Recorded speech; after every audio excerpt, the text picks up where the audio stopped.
Trump ಮಾತುಗಳನ್ನು ನಂಬುವುದೇ ಆದರೆ, Trump ಹೇಳಿದಂಥ ಮಾತುಗಳನ್ನು ಈ ವಿಶ್ವ ನಂಬುವುದೇ ಆದರೆ ಇನ್ನು ಕೆಲವು ಗಂಟೆಗಳಲ್ಲಿ, ನಿಮಿಷಗಳಲ್ಲಿ, ಸೆಕೆಂಡ್ಗಳಲ್ಲಿ ಜಗತ್ತಿನ ಒಂದು ನಾಗರಿಕತೆಯ ಅಂತ್ಯವನ್ನು ಇಡೀ ವಿಶ್ವ ಸಾಕ್ಷಿಯಾಗಿ ನೋಡಬೇಕು.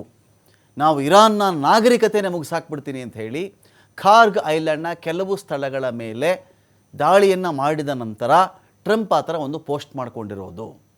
ಅದಕ್ಕೆ ಇರಾನ್ ಕೂಡ ಉತ್ತರ ಕೊಡ್ತಾ ಇದೆ, ಏನಪ್ಪ ನಮ್ಮಲ್ಲಿ 9 ಕೋಟಿ ಜನ ಇದ್ದಾರೆ, ಹತ್ತಿರ 1.5 ಕೋಟಿ ಜನ ವಾಲಂಟಿಯರ್ ಆಗಿ, ಸ್ವಯಂ ಪ್ರೇರಿತರಾಗಿ ಇರಾನ್ಗಾಗಿ ಜೀವ ಕೊಡಲಿಕ್ಕೆ ರೆಡಿಯಾಗಿದ್ದಾರೆ. ಈ ಥರದ ಮಾತುಗಳು ನಾವು ಬಹಳ ಕೇಳಿಬಿಟ್ಟಿದ್ದೀವಿ, ಇದಕ್ಕೇನು ಅರ್ಥ ಇಲ್ಲ, ತೂಕ ಇಲ್ಲ ಅಂತ. ಇದೇ ಕಡೆ ಟ್ರಂಪ್ ಮಾತಾಡ್ತಿರೋದೇನು ಅಂತ ಹೇಳಿದ್ರೆ, ನೋಡಿ ಇರಾನ್ ಇಲ್ಲಿಗೆ 40, 50, 60 ವರ್ಷಗಳ ಒಂದು ಕೆಟ್ಟಾತಿ ಕೆಟ್ಟ ಆಳ್ವಿಕೆಯನ್ನು, ಮೂಲಭೂತವಾದವನ್ನು, ಅಹಮ್ಮನ್ನು, ಒಂದು ಹಿಂಸೆಯನ್ನು, ಕ್ರೂರತ್ವವನ್ನು ಎಲ್ಲವಕ್ಕೂ ಕೂಡ ನಾವು ಇವತ್ತು ಅಂತ್ಯ ಹಾಡ್ತಾ ಇದ್ದೀವಿ, ನೀವು ನೋಡ್ತಾ ಇರಿ, ಹೊಸ ಥರದ್ದು ನಾವು ಇಲ್ಲೇನೋ ಮಾಡೋಕ್ಕೆ ಹೊರಟಿದ್ದೀವಿ ಅಂಥೇಳಿ ಈ ಕಡೆ ಟ್ರಂಪ್ ಮಾತಾಡ್ತಾ ಇರೋದು. ಇದರ ಮಧ್ಯೆ ನಮ್ಗೆ ಹೊಸ ಥ್ರೆಟ್ಟು ಇರೋದು ಟರ್ಕಿಯಿಂದ. ಟರ್ಕಿ ನಮ್ಗೆ ಹೊಸ ಬೆದರಿಕೆಯಾಗಿ ಕಾಣಿಸ್ತಾ ಇದೆ ನಮಗೆ ಅಂಥೇಳಿ ಇಸ್ರೇಲ್ ಹೇಳ್ತಾ ಇದೆ. ಇಸ್ರೇಲ್ನ 55 ಪವರ್ ಹೌಸ್ಗಳಿಗೆ ಬೆಂಕಿ ಹಚ್ಚಬೇಕು ಅಂಥೇಳಿ ಈ ಕಡೆ ಇರಾನ್ ಒಂದು ಕಡೆ ಟಾರ್ಗೆಟ್ ಮಾಡಿಕೊಂಡಿದೆ.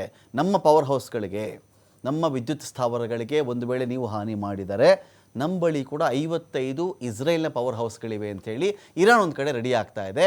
ಈ ವಿಚಾರವನ್ನು ರಷ್ಯಾ ಅಥವಾ ಬೇರೆ ದೇಶಗಳ ಮೂಲಕವಾಗಿ ಅದು ಇರಾನ್ಗೆ ಬಂದಿದೆ ಅಂತ. ಇರಾನ್ನ ಡ್ರೋನ್ ದಾಳಿ ಕೂಡ ಜೋರಾಗ್ತಾ ಇದೆ. ಅಮೆರಿಕದ್ದು ಶಾಂತಿ ಮಂತ್ರವಾದರೆ ಇಸ್ರೇಲ್ನದು ಕ್ರಾಂತಿ ತಂತ್ರವಾಗಿದೆ. ಇಲ್ಲಿ ಅಮೆರಿಕಕ್ಕೆ ಸೇನಾ ಮಾಹಿತಿ ಏನಿತ್ತಲ್ಲ ಅಮೆರಿಕದ್ದು, ಅದನ್ನು ಚೀನಾ ಇದೇ ಇರಾನ್ಗೆ ಮಾರಿಕೊಂಡು ಬಿಟ್ಟಿದೆ ಅಂಥೇಳಿ. ಇದರ ಬೆನ್ನಲ್ಲೇ ಇದೇ ಒಬ್ಬ ವ್ಯಕ್ತಿ ಟಕ್ಕರ್ ಕಾರ್ಲ್ಸನ್ ಅವರೊಂದು ಕಡೆ ಮಾತಾಡ್ತಾ ಇದ್ದಾರೆ, ಅಮೆರಿಕದ ಗತವೈಭವಗಳು ಮುಗಿದಿವೆ.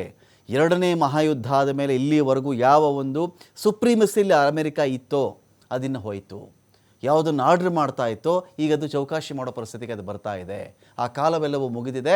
ಅಮೆರಿಕ ಹಾಳು ಮಾಡಿಕೊಂಡಿದ್ದು. ಇದರ ಅರ್ಥ ಅದರ ಮಿಲಿಟರಿ ಪವರ್ ಹಾಳಾಗ್ಬಿಡ್ತು ಅಂತಲ್ಲ, ಅದರ ಡಾಲರ್ ಶಕ್ತಿ ಮತ್ತೊಂದೆಲ್ಲವೂ ಕೂಡ ಹಾಳಾಗಲಿಕ್ಕೆ ಶುರುವಾಗಿದೆ ಅಂಥೇಳಿ ಕಾರ್ಲ್ಸನ್ ಟಕ್ಕರ್ ಒಂದು ಕಡೆ ಮಾತಾಡ್ತಾರೆ. ಹಾಗಾದರೆ ಈ ರಾತ್ರಿ ಏನು ನಡೆಯುತ್ತೆ ಇರಾನ್ನಲ್ಲಿ?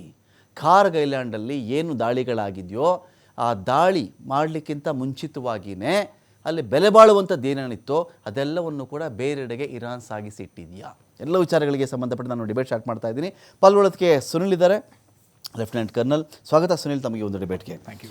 ಇನ್ನು ನಿವೃತ್ತ ವಿಂಗ್ ಕಮಾಂಡರ್ ಸುದರ್ಶನ್ ಸರ್ ಇದ್ದಾರೆ. ಸ್ವಾಗತ ಸುದರ್ಶನ್ ಸರ್ ತಮಗೆ ಒಂದು ಡಿಬೇಟ್ಗೆ. ಧನ್ಯವಾದ. ಡಾಕ್ಟರ್ ಕೇಶವ್ ಅವರಿದ್ದಾರೆ, ಆರ್ಥಿಕ ವಿಶ್ಲೇಷಕರು. ಸ್ವಾಗತ ಕೇಶವ್ ಸರ್ ತಮಗೆ ಒಂದು ಡಿಬೇಟ್ಗೆ.